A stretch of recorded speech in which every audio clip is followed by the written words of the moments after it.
예, 다 찾으셨으면 저희 12절부터 18절 말씀인데요. 같이 한번 한 목소리로 읽어보겠습니다. 빌립보서 2장 12절입니다. 시작. 그러므로 나의 사랑하는 자들아, 너희가 나 있을 때뿐 아니라 더욱 지금 나 없을 때에도 항상 복종하여 두렵고 떨림으로 너희 구원을 이루라. 너희 안에서 행하시는 이는 하나님이시니 자기의 기쁘신 뜻을 위하여 너희에게 소원을 두고 행하게 하시나니 모든 일을 원망과 시비가 없이 하라. 이는 너희가 흠이 없고 순전하여 어그러지고 거스르는 세대 가운데서 하나님의 흠 없는 자녀로 세상에서 그들 가운데 빛들로 나타내며 생명의 말씀을 밝혀 나의 다름질이 헛되지 아니하고 수고도 헛되지 아니하므로 그리스도의 날에 내가 자랑할 것이 있게 하려 함이라. 만일 너희 믿음의 재물과 섬김 위에 내가 나를 전제로 드릴지라도 나는 기뻐하고 너희 무리와 함께 기뻐하리니 이와 같이 너희도 기뻐하고 나와 함께 기뻐하라. 오늘 이 말씀을 통해서 저는 우리가 이루어야 할 구원이라는 주제로 말씀을 드리려고 합니다. 이 제목은 12절 말씀에서 가져왔는데요. 12절 말씀 끝부분에 보시면 복종하여 두렵고 떨림으로 너희 구원을 이루라 라고 말씀을 합니다. 사실 이런 말씀들은, 이런 표현들은 우리에게 그렇게 익숙한, 친숙한 표현은 아닙니다. 우리는 항상 구원에 대해서 과거에 일어난 일, 구원을 받았다라는 표현을 많이 쓰지, 너희 구원을 이루어라 이런 표현은 사실 조금 낯선 표현입니다. 그런데요, 우리가 성경을 읽어보면 우리의 구원에 대해서 세 가지 측면을 말하는 것을 볼 수 있습니다. 첫 번째는 하나님께서 우리를 의롭다라고 선포하시는 것이 있습니다. 그것을 우리가 칭의라고 하고요. 그리고 우리가 구원받은 자들이 이제 그 주님의 모습을 닮아가는 것, 주님의 모습을 날마다 닮아가는 것이 있습니다. 그것을 우리가 성화라는 표현을 씁니다. 그리고 한 가지가 더 있는데요. 무엇이냐 하면 우리가 나중에 주님과 같이 영화로운 몸을 입게 되는 것, 그것을 우리가 영화라는 표현을 씁니다. 좀 다르게 표현하면요, 이 구원에는 이미 이루어진 것이 있고요, 그리고 지금 이루어져 가고 있는 것이 있고 앞으로 이루어질 것이 있습니다. 과거, 현재, 미래가 이 구원이라는 말에 포함이 되어 있는데요. 근데 성경에서 그것을 이거는 칭의야, 이건 성화야, 이것은 영화야, 그렇게 구분해서 딱 얘기를 해주면 좋은데 신약성경에서 그렇게 구분하지 않고 이 구원이라는 말 하나로 표현을 합니다. 그래서 이 구원이 때로는 그 전체를 말하기도 하고요, 혹은 그 중에 일부를 말하기도 합니다. 그래서 오늘 우리가 같이 살펴볼 이 구원은 바로 두 번째, 지금 현재에 이루어지고 있는 구원입니다.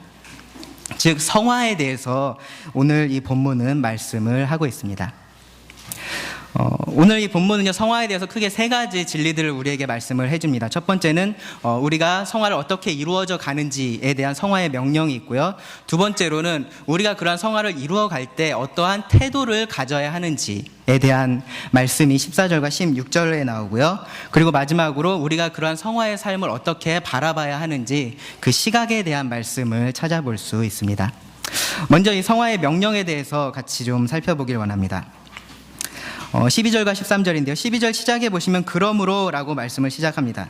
그 위로 한 세 구절 정도 올라가 보시면 9절 말씀의 시작이 이러므로 라고 되어 있죠. 이러므로. 그러니까 바로 그 전에는 어떤 말씀이 있었습니까? 예수님께서 하나님이시지만 스스로를 낮추신 것에 대해서 말씀을 하셨습니다. 예수님께서 그렇게 자신을 낮추셨을 때 그것에 대해서 하나님은 어떻게 하셨냐면 이러므로 뒤에 나오는 것입니다. 이러므로 하나님께서 그 예수님을 높이셨습니다. 그 예수님의 낮아지심에 대한 하나님의 반응이 바로 예수님을 높이시는 것이었습니다. 그리고 이제 우리가 오늘 볼 이 말씀은 그러므로 나의 사랑하는 자들아, 이 예수님의 낮아지심에 대해서 우리는 그럼 어떻게 반응해야 하는지에 대한 말씀입니다. 그 반응은 이렇습니다. 두렵고 떨림으로 너희 구원을 이루라. 그 앞에 한마디가 더 붙어 있는데 항상 복종하여라고 되어 있죠. 우리말 다른 성경 번역에 보면요, 다른 번역본을 보시면 너희가 항상 복종했던 것 같이 너희 구원을 이루라라고 되어 있습니다. 그리고 이 부분이 이것이 더 정확한 번역인데요. 무슨 말이냐면 너희 빌립보 성도들이 그동안 계속해서 하나님에게 복종해왔던 것처럼, 하나님 말씀에 순종해왔던 것처럼 이제도 너희의 구원을 계속해서 이루어 가라 라고 말씀을 한 것입니다. 그래서 어떤 의미에서 보면요, 이 사도 바울이 하나님께 순종하는 것, 하나님께 복종하는 것과 우리의 이 구원을 이루어가는 것을 거의 같은 것으로 말하는 것을 볼 수 있습니다. 사실 이상한 표현은 아닌데요, 여러분들 잘 아시는 예수님께서 이 땅을 떠나가시기 전에 제자들에게 주셨던 마지막 명령 기억하십니까? 마태복음 28장 19절과 20절에 나오죠.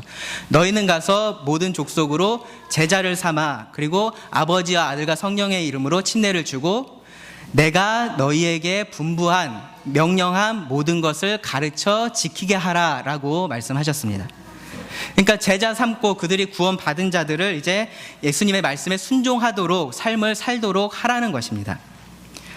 베드로전서 1장 2절에 보시면 사도 베드로가 믿는 자들에 대해서 이렇게 말합니다. 곧 하나님 아버지의 미리 아심을 따라 성령이 거룩하게 하심으로 순종함과 예수 그리스도의 핏부림을 얻기 위하여 택하심을 받은 자들. 말이 길어서 좀 이 귀에 딱 안 들어오실 텐데요, 이 택하심을 받은 자들에 대해서 우리가 구원받은 자들에 대해서 그 목적을 무엇이라고 말씀하고 있냐면 순종하기 위해서라고 말합니다. 순종하기 위해서, 순종함을 위해서 택하심을 받았다라고 말합니다. 이 하나님에 대한 순종의 본은요, 우리가 바로 전에 봤던 것처럼 예수님께서 친히 그 본을 보여주셨습니다. 그리고 그리스도인의 삶이요, 곧 바로 이 하나님에 대한 순종의 삶입니다. 과거에 우리가 믿지 않을 때, 우리가 하나님을 몰랐을 때 성경은 우리를 어떤 자들이라고 말하냐 하면 에베소서 2장 2절에 보시면 불순종의 자녀다라고 표현을 합니다. 불순종의 자녀다. 그 불순종의 자녀들이 예수 그리스도를 믿고 거듭나면 이제 어떤 자녀들이 됩니까? 순종의 자녀들이 됩니다. 그래서 이제 하나님의 자녀가 되어서 순종의 삶을 사는 것이 곧 그리스도인의 삶입니다. 그래서 여기서 사도 바울이 이 순종의 삶과 우리의 구원을 이루어가는 것을 그렇게 같은 것으로 말을 합니다. 여기 말씀에서 보시면 너희 구원을 이루라 라고 말합니다. 이렇게 순종을 해서 너희가 구원을 받아라 라고 말하는 것이 아니고요, 너희 구원을 이루라 라고 말씀합니다. 여러분 잘 아시는 것처럼 구원은요, 우리가 하나님으로부터 의롭다 칭함 받는 것은 언제나 은혜로 되는 것이지 우리의 어떠한 행위로, 우리의 어떠함으로 그것을 얻을 수 있는 것이 아니죠. 여기 사도 바울도요, 이 편지의 대상자들, 즉 빌립보 성도들에 대해서 그들이 이미 구원을 받았고 하나님께서 그들을 의롭다 선포하셨다라는 것을 가정하고 있습니다. 너희 구원이라고 말합니다. 너희가 그 받은 구원을 이제 이루어 가라라고 말합니다. 그런데 그 앞에 또 한마디를 덧붙입니다. 두렵고 떨림으로 그렇게 해라. 두렵고 떨림으로. 여기서 말하는 두렵고 떨림은요, 우리가 구원을 이루어 갈 때 혹시 내가 이 구원을 잃어버리는 거 아닐까? 혹시 내가 이렇게 살다가 잘못하면 하나님의 심판을 받는 것이 아닐까? 그런 의미에서의 어떤 두려움과 떨림 혹은 그런 공포를 말하는 것은 아닙니다.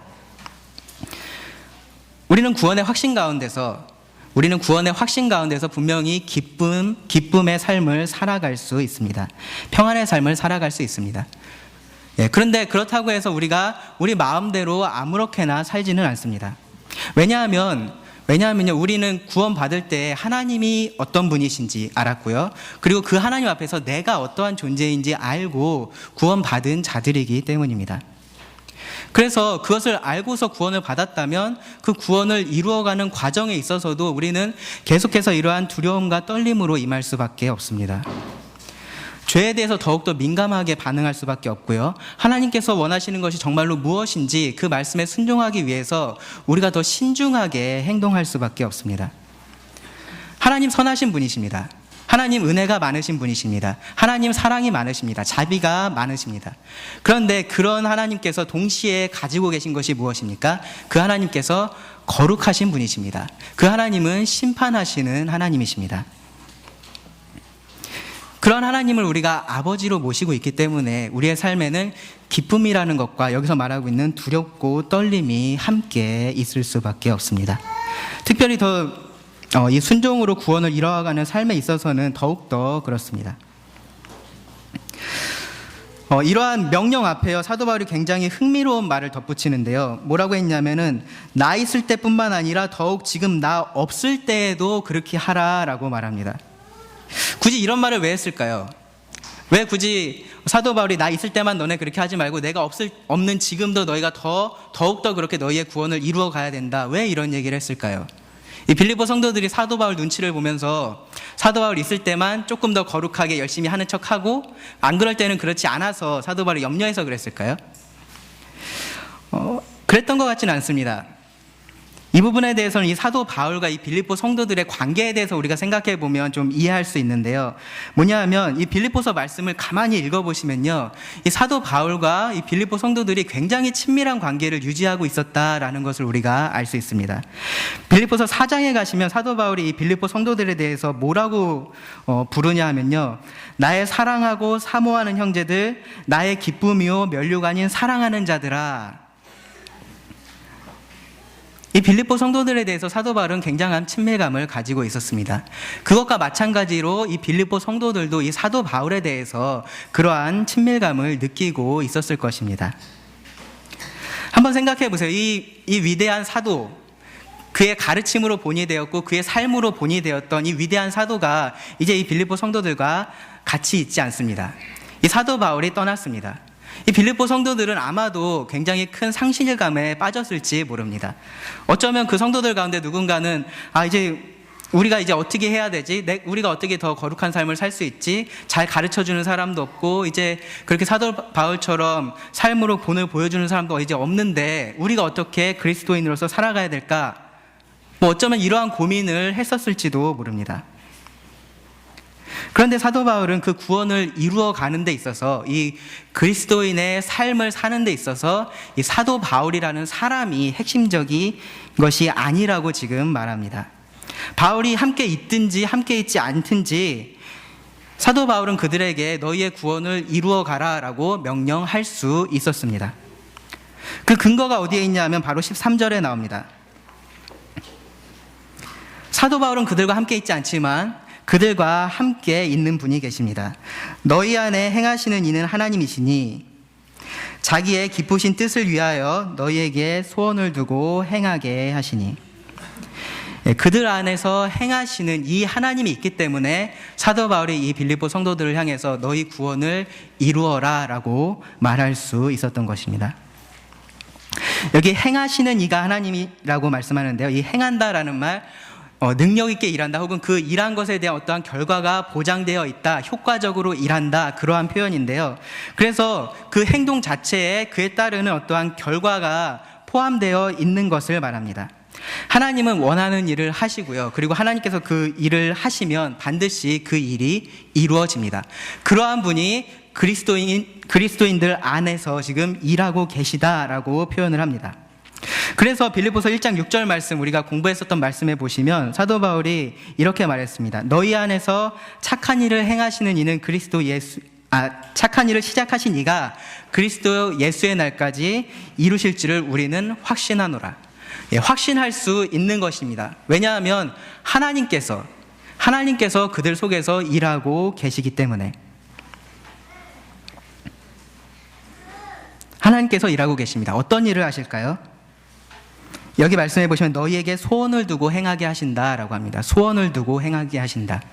우리 안에 선한 뜻을 주셨습니다. 우리 안에 선한 것을 갈망하고자 하는 그러한 마음을 주셨습니다. 사실 이것이 구원 받을 때 일어난 가장 근본적인 변화입니다. 전에는 죄를 우리가 사랑하고 내가 원하는 것을 하고 싶어하는 마음이 있었습니다. 그런데 구원받을 때 우리 안에 선한 뜻이 생겼습니다. 이제는 죄를 미워하고요, 선한 것을 사모합니다. 내가 원하는 것을 하고 싶어하는 것이 아니라 하나님께서 원하시는 것을 하고 싶어 합니다. 그러한 소원이 우리 안에 생겨났습니다.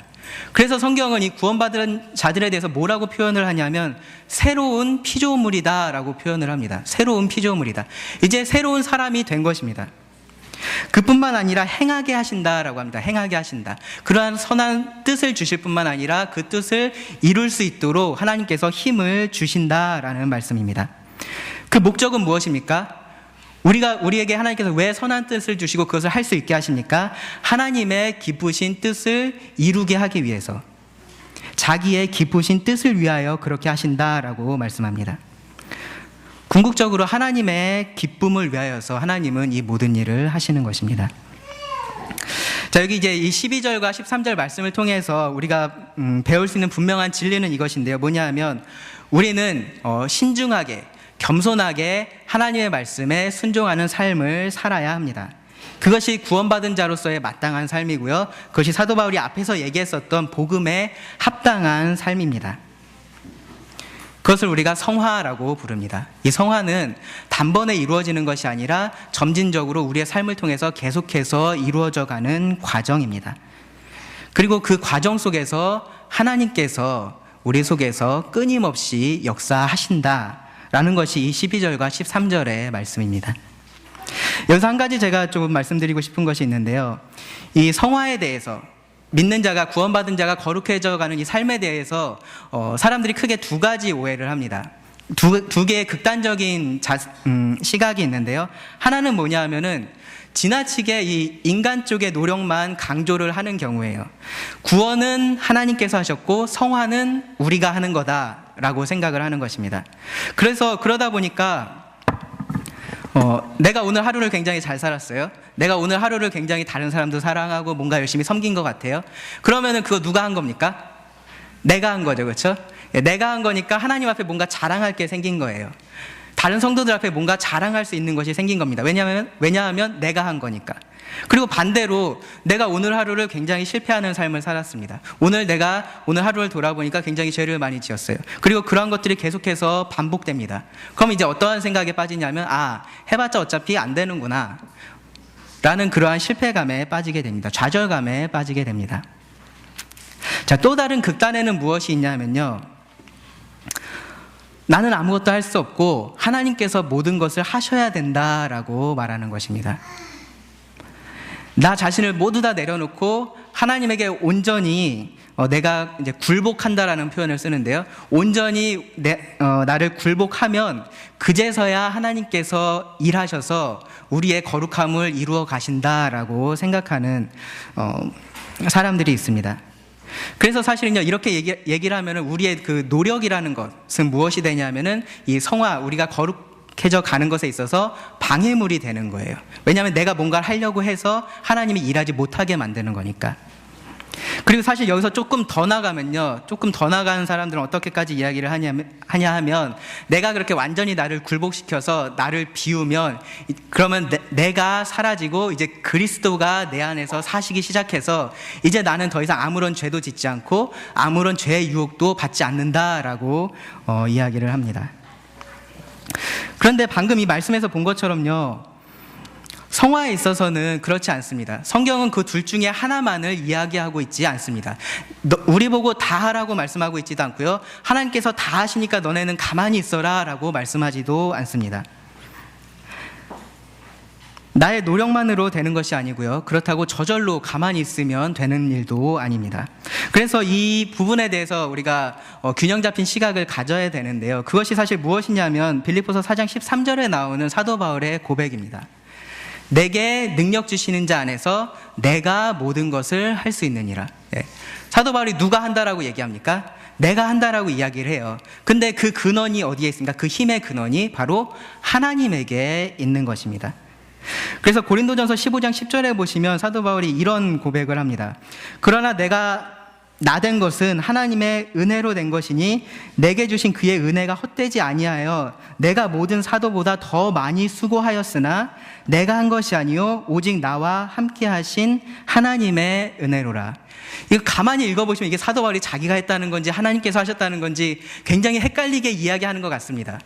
그런데 왜 그렇게 말할 수밖에 없냐 하면 실제로 그러한 일이 일어난 것이기 때문이에요. 하나님께서 이 사도 바울을 통해서 계속해서 일하신 것입니다. 그렇다고 사도 바울이 가만히 있으면서 그런 것들을 일구어낸 것이 아니고 여기 보면은 더 많이 수고했다라고 표현을 합니다. 더 많이 수고했다. 사도 바울이 열심히 일한 것입니다. 자신이 할 수 있는 최선을 다한 것입니다. 바로 하나님을 의지해서 그 속에서 일하시는 하나님을 통해서 그렇게 한 것입니다. 반대로 하나님께서 그 사도 바울을 통해서 그 모든 것들을 이루어 가신 것입니다.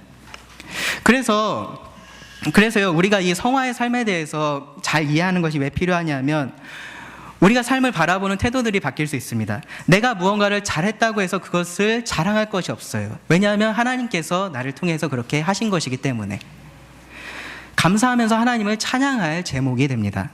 반대로 내가 계속해서 실패할 때 물론 우리가 죄에 대해서 민감하게 반응해야 되고 그것을 하나님 앞에 가지고 나가서 자백해야 하지만 내가 계속해서 실패할 때 난 진짜 안 돼, 할 수 없어 라고 좌절하고 그냥 그 자리에 머물러 있을 필요도 없습니다. 왜냐하면 하나님은 여전히 나에게 계속해서 능력을 주시고 우리 안에서 일하고 계신 분이시기 때문에 그렇습니다. 그런 하나님에 대한 확신을 우리가 가지고 있다면요 우리가 하루하루를 두렵고 떨림으로 우리의 구원을 이루어 갈 수 있습니다. 그것이 우리가 12절과 13절을 통해서 배울 수 있는 성화에 대한 진리이고요. 자, 14절과 16절로 넘어가서 그러면은 그러한 성화를 우리가 이루어갈 때 우리의 구원을 이루어갈 때 어떠한 태도를 가져야 하는지를 배울 수가 있습니다. 간단하게 여기도 또 하나의 명령으로 되어 있는데요. 14절에 보시면 모든 일을 원망과 시비가 없이 하라입니다. 원망과 시비가 없이 하라. 이 그리스도인의 삶이 참 항상 편안하고 기쁘고 너무나 평탄하면 좋을 것 같습니다. 그리스도인으로 살기만 하면 정말로 모든 일이 잘 되고 그 사람 주변에 아무런 우환이라 그러죠. 그런 나쁜 일들이 일어나지 않는다면 너무나 좋을 것 같습니다. 그런데 그렇지 않습니다. 그리스도인의 삶은요 항상 그 안에 어려움이 있고 힘든 것들이 있습니다. 예수님께서도 그 길을 좁은 길이라고 말씀을 하셨고요. 우리의 선진들도 그러한 길을 걸어갔습니다. 힘들더라도 잠깐이면 괜찮겠죠. 하루에 1시간 정도만 그렇게 힘들고 나머지는 괜찮으면 좋을 것 같은데 그리스도인의 삶이라는 것이 그렇게 잠깐으로 되어 있지 않습니다. 평생을 계속해서 그렇게 싸우면서 살아가는 삶이 그리스도인의 삶입니다. 그러다 보니까 그렇게 어렵고 힘든 상황이 있다 보니까 우리 안에 무엇이 생길 수 있냐 하면 불평과 원망이 올라올 수 있습니다. 그래서 여기서 사도 바울이 원망과 시비가 없이, 즉 한마디로 하면은 불평하지 말고 너희의 구원을 이루어라 라고 말씀하는 것입니다. 그 불평은 하나님을 향할 수도 있습니다. 광야의 이스라엘 백성들 한번 생각해 보세요. 하나님을 향할 수도 있고요, 어떠한 지도자를 향할 수도 있고요, 다른 성도들을 향할 수도 있습니다. 그런데 그렇게 하지 말라라는 것입니다. 그리고 그 목적에 대해서 15절과 16절에서 말씀을 하는데 이 사도 바울이 말하는 목적은 사실 그리스도인들이 이 세상에 남아있는 이유와 아주 밀접하게 관련되어 있습니다. 뭐냐면 이 땅에 하나님을 드러내는 것입니다. 이 땅에 하나님을 올바르게 바르게 하나님의 모습 그대로 드러내는 것입니다. 15절 보시면 이는 너희가 흠이 없고 순전하여 어그러지고 거스르는 세대 가운데서 하나님의 흠없는 자녀로 세상에서 그들 가운데 빛들로 나타내며 생명의 말씀을 밝힌다라고 말씀합니다. 이게 뭐가 많이 붙어서 말씀을 좀 이해하기 어려우실 수 있는데요. 간단히 말씀드리면 이렇습니다. 너희가 흠없고 순전한 그러한 하나님의 자녀로서 이 세상 가운데서 드러나야 된다. 그것을 목적으로 이렇게 해야 한다라고 말씀하는 것입니다. 흠이 없다라는 것은 왜 다른 사람들이 봤을 때 비난할 것이 없는 것을 말하고요. 순전하다라는 것은 그 내적으로 그 안에 순수함, 무언가 다른 것이 여러 가지가 혼합되어 있지 않은 그러한 상태를 말합니다. 여기서 중요한 말씀이 이제 하나님의 흠없는 자녀로서 우리가 이 땅에 드러난다라는 부분인데요. 믿는 자들은 하나님의 자녀이죠. 맞습니까? 네, 믿는 자들은 하나님의 자녀입니다. 요한복음 1장 12절에서 영접하는 자 곧 그 이름을 믿는 자들에게는 하나님의 자녀가 되는 권세를 주셨다라고 말씀합니다. 그래서 믿는 자들은 하나님의 자녀입니다. 그런데 여기서 하나님의 흠 없는 자녀라고 합니다. 흠 없는 자녀. 그럼 그 반대로 하나님의 흠 있는 자녀도 있을까요? 예, 하나님의 자녀인데 흠이 있는 사람도 있을 수 있습니다. 그것이, 그러니까 우리가 하나님께서 보실 때 뭐 더 의롭고 덜 의롭고, 누구는 하나님께서 의롭다고 하시는데 100%로 의롭다고 하시고, 누구는 한 80만 의롭다고 하시고, 그러한 이야기가 아니고요. 하나님의 자녀인데 그 신분에 맞지 않는 모습을 드러낼 수도 있다라는 말입니다. 그래서 그렇게 하지 말고 하나님의 흠 없는 자녀로서 이 세상에서 드러나라라고 말씀합니다. 자녀들은요, 여러분들 자녀와 부모의 관계를 한번 생각해 보세요. 자녀들은 부모의 모습을 드러냅니다. 그냥 외모뿐만 아니라요, 외모뿐만 아니라 뭐 걷는 모습, 말하는 것들, 목소리, 그러한 것들도 굉장히 비슷하고요. 그것뿐만 아니라 자녀가 하는 것이 그 부모를 드러낸다라고 사람들이 생각을 합니다.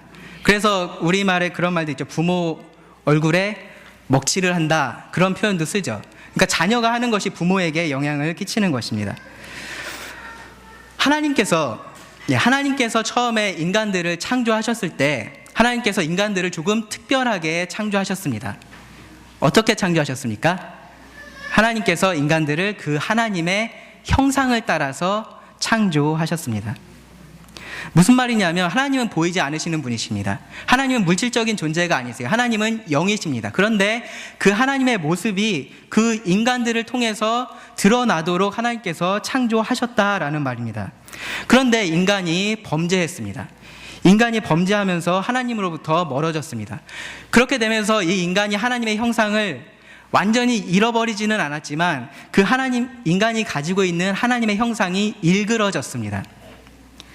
마치 여러분들 지금은 거울들이 좋아서 그냥 거울을 보면 그 모습이 내 모습이겠거니 라고 생각을 하시죠. 근데 가끔씩 이상한 거울 보신 적 있으십니까? 이렇게 볼록한 거울이나 이렇게 오목한 뭐 숟가락 같은 걸로 보면은 우리 얼굴이 굉장히 이상하게 보입니다. 마치 그런 것처럼 이 하나님의 모습이 그렇게 일그러져서 드러나기 시작한 것입니다. 그렇게 많은 시간이 흘렀습니다. 그리고 이 땅에 누가 왔냐면 하나님의 아들이신 예수 그리스도께서 오셨습니다. 그 예수님께서 오셔서 어떤 일을 하셨습니까? 하나님의 온전한 모습을 다시 드러내셨습니다. 요한복음 1장 18절에 보시면 본래 하나님을 본 사람이 없으되 아버지 품속에 있는 독생하신 하나님이, 즉 예수님이 나타내셨다라고 말합니다. 그 하나님의 모습을 이 땅에 예수님께서 계실 때 계속해서 사람들에게 드러내신 것입니다. 하나님이 어떤 분이신지.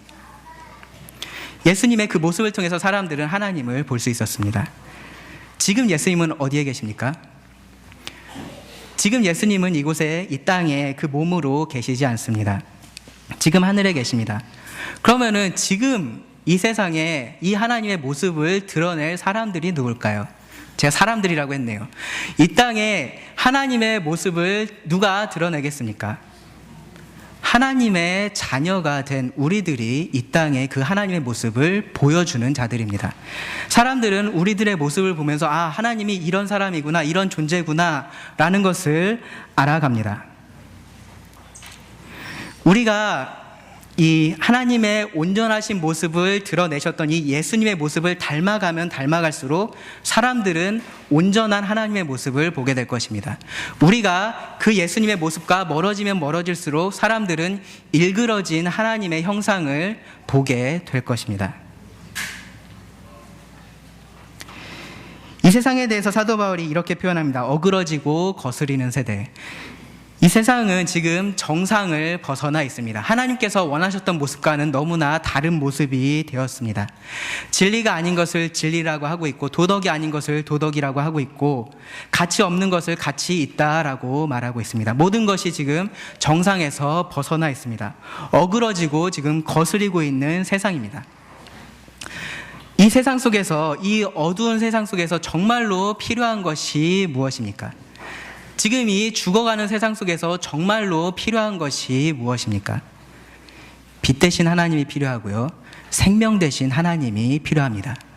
그 빛 대신 하나님, 생명 대신 하나님을 이 세상에 드러낼 사람들이 바로 이미 그 하나님을 자신의 하나님으로, 아버지로 영접한 하나님의 자녀들입니다. 그래서 여기 말씀이 그렇게 말합니다. 이는 너희가 흠이 없고 순전하여 어그러지고 거스르는 세대 가운데서 하나님의 흠없는 자녀로 세상에서 그들 가운데서 빛들로 나타내며 생명의 말씀을 밝힌다라고 말합니다. 이것이 우리가 성화의 삶을 살아가는, 우리가 계속해서 그리스도의 모습을 닮아가야 하는 목적입니다. 한번 이렇게 생각해 보십시오. 이 그리스도인들이 이러한 삶을 살아가는 데 있어서 불평과 원망이 가득하다라고 한번 생각해 보십시오. 그들이 처한 그 상황 속에서, 그리스도인이기 때문에 당하는 고난 속에서 하나님 왜 저에게 이렇게 하십니까? 저 성도는 왜 저렇습니까? 무언가 같은 일을 하면서 계속해서 싸우고 마음이 맞지 않는다라고 해서 다툰다라고 한번 생각해 보십시오. 세상은 그러한 그리스도인들을 통해서, 그러한 교회를 통해서 어떠한 하나님의 모습을 보게 될까요? 그들이 보는 모습은 올바른 하나님의 모습이 아닙니다. 그래서 사도 바울이 여기서 너희가 그러한 일들을 할 때 원망과 시비가 없이 하라는 것입니다. 너희가 서로 사랑함으로, 너희가 서로를 용납함으로, 너희가 겸손함으로 다른 사람들을 섬기며 그러한 일들을 해라. 구원받은 자로서의 삶을 살아라. 너희의 구원을 이루어 가라라고 말하는 것입니다. 자, 여기까지의 말씀을 간단하게 말씀드리면 이렇습니다. 불평 없이 겸손하게 순종함으로 너희의 구원을 이루어라. 구원받은 자로서의 삶을 살라 라는 말씀을 지금까지 했습니다. 자, 이 17절 이어지는 이제 마지막 17절과 18절 말씀은요, 그러한 삶을 우리가 어떻게 바라봐야 하는지 그 삶에 대한 시각인데요, 이것도 하나의 명령으로 주어집니다. 뭐냐 하면 기뻐하라입니다. 기뻐하라. 만일 너희 믿음의 재물과 섬김 위에 내가 나를 전제로 드릴지라도 나는 기뻐하고 너희 무리와 함께 기뻐하리니. 여기 앞에 17절 처음 부분을 제가 다시 읽겠습니다. 너희 믿음의 재물과 섬김 위에 내가 나를 전제로 드리기 때문에. 이렇게 이해하시는 것이 이 말씀의 정확한 의미입니다. 사도 바울은 지금 어떤 상황이 혹시 이렇게 되면은 그런 상황을 지금 이야기하고 있는 것이 아니고요, 지금 이루어지고 있는 상황을 이야기하고 있습니다. 이 빌립보 성도들을 지금 제사장처럼 말해요. 너희 믿음의 재물과 섬김. 그들이 마치 제사장처럼 하나님 앞에 나가서 섬기고 그들 하나님께 어떠한 제물을 드리는 그러한 제사장처럼 지금 말을 하고 있습니다. 로마서 12장 1절에 보시면 그러므로 형제들아 내가 하나님의 모든 자비하심으로 너희를 권하노니 너희 몸을 하나님이 기뻐하시는 거룩한 산 제사로 드려라 라고 말씀합니다. 그리고 이는 너희가 드릴 영적 예배다라고 말씀합니다. 우리의 삶이 하나님께 드려지는 거룩한 제물이 되는 것입니다. 거룩한 섬김이 되는 것입니다. 우리가 믿음의 선한 싸움을 싸우고 다른 성도들을 섬기고 우리가 교제하고 위로해주고 긍휼을 베풀고 말씀을 전하고 이 그리스도를 위해서 인내하고 우리가 관용하고 다른 사람들을 용납하고 하는 그러한 모든 모습들이, 우리가 그리스도인으로서 하는 그러한 모든 것들이 제물이 되어서 하나님에게 드려진다라는 말입니다. 빌립보 성도들의 제물을 그렇게 이야기합니다. 그러면서 사도 바울은 자기의 삶은 또 뭐라고 얘기하냐면은 내가 나를 전제로 드리고 있다라고 말해요. 전제로 드리고 있다. 전제라는 것은 무엇이냐면 그렇게 제물이 드려질 때 이제 끝에쯤에 가서 거기에 포도주 같은 것을 붓습니다. 그러면은 액체가 이제 기화된다 그러죠. 기화돼서 올라갑니다. 그러면은 그것을 이제 어떠한 상징이냐 하면 이것이 하나님께 올라간다라는 것에 대한 상징으로서 마지막에 이렇게 붓는 것을 전제라고 합니다. 전제. 지금 바울은 그렇게 이야기를 합니다. 지금 빌립보 성도들의 그러한 믿음의 재물 위에 자신의 삶도 전제로 드려지고 있다라고 말합니다. 저는 이것이 꼭 사도 바울이 자신의 삶과 그 빌립보 성도들의 삶, 그들의 재물과 나의 재물을 이렇게 꼭 구분해서 이야기하려고 하는 것 같지 않습니다. 오히려 하나가 되는 것을 말해요. 그들의 믿음의 제사 위에 나의 제사도 함께 드려져서 하나님께 올려지는 거룩한 산 제사가 된다라고 지금 말하고 있습니다. 이것이 사도 바울이 사도 바울이 자신의 삶과 다른 성도들의 삶을 바라보고 있던 시각입니다.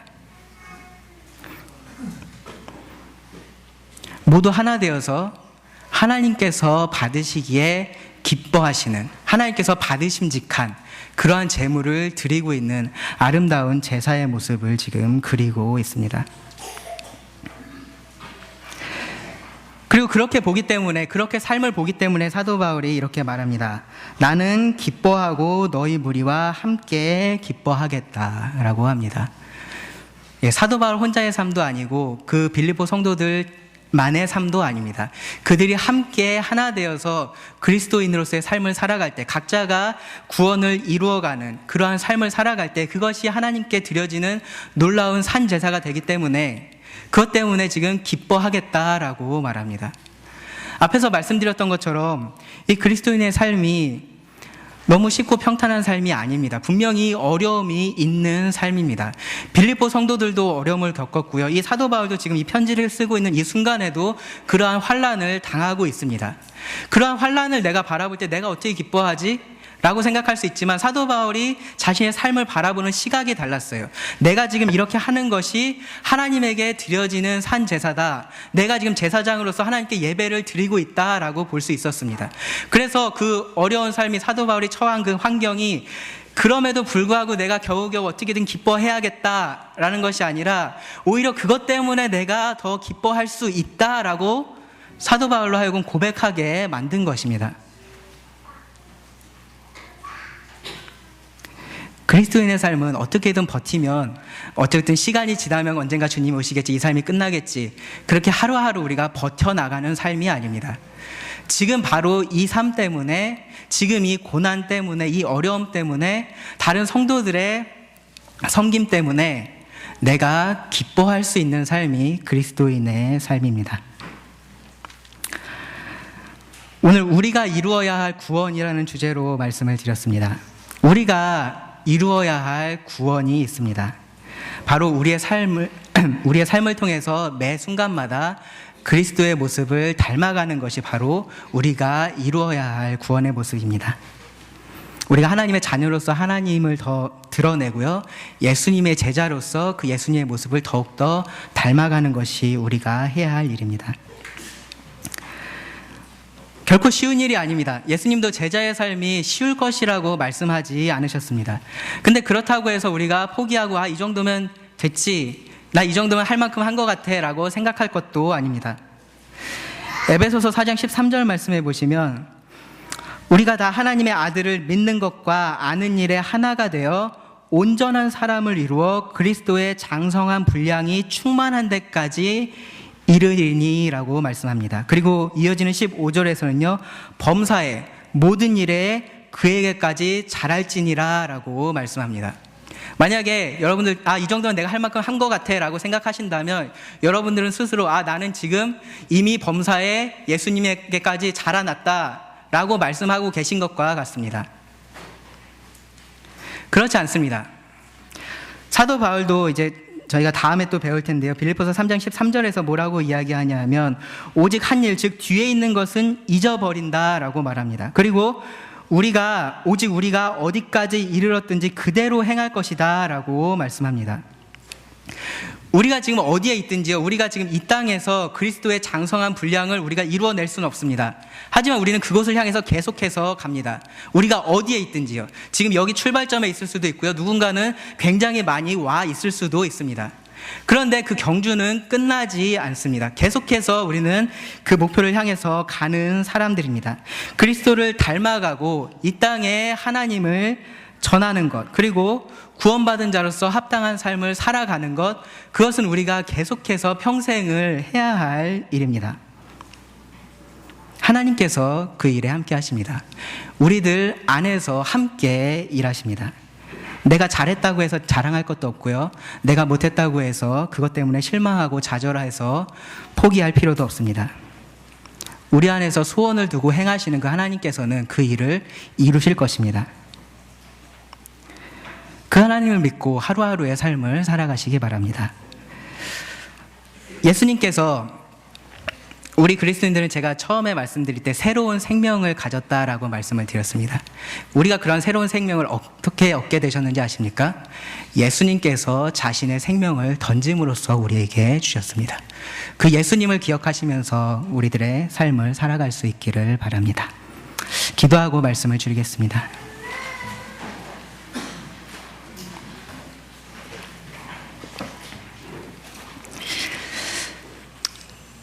주님 감사드립니다. 우리를 구원하셨을 뿐만 아니라 또 이 땅에 있을 때에도 그 주님의 모습을 닮아갈 수 있도록 날마다 은혜를 주심에 감사를 드립니다.